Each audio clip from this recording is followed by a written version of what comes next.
High বন্ধুরা, আসসালামু আলাইকুম। আজকে তোমাদের সামনে একটা খাবার নিয়ে আসলাম। এইটা আমি প্রথমেই রান্না করলাম, আর কখনো রান্না করি নাই। আমার এক পাকিস্তানি ফ্রেন্ড ও আমাকে সাজেস্ট করছে যে এটা রান্না করে খেয়ে দেখো, হয়তো ভালো লাগবে। তো ও সাজেস্ট করছে ছোলা, মানে ওরা তো চানা বলে, আমরা ছোলা বলি। পাকিস্তানি যে ছোলাটা এটা, আর আমাদের পোলাও চাল, যেটা চিনি গুঁড়া পোলাও চাল দিয়ে আমি এটা রান্না করলাম। এখানে মশলা তেমন কিছু না, বিরিয়ানির মতো মশলাই, কিন্তু তারপরে বিরিয়ানির মতো না, খুব হালকা হালকা মশলা, টমেটো অ্যাড করছি এখানে। কোনো সবই দিছি, মোটামুটি সবই দিছি।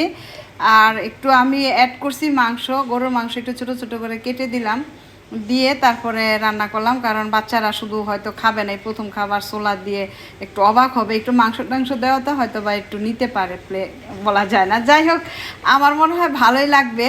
তো তোমাদের সাথে প্রথম একটা রান্না করলাম, এটা একটু শেয়ার করলাম।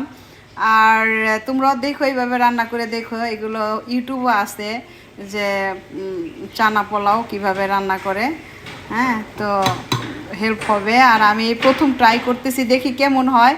আমি চুলায় কষায় মাংস টাংস সব কিছু ছোলা টোলা কষায় পরে এই যে দিয়ে দিছি, এখানে রাইস কুকারে দিয়ে দিছি, পোলাওর সাথে এটা দিয়ে দিছি। দেখি কেমন হয়, হওয়ার পরে এটা সার্ভ করব।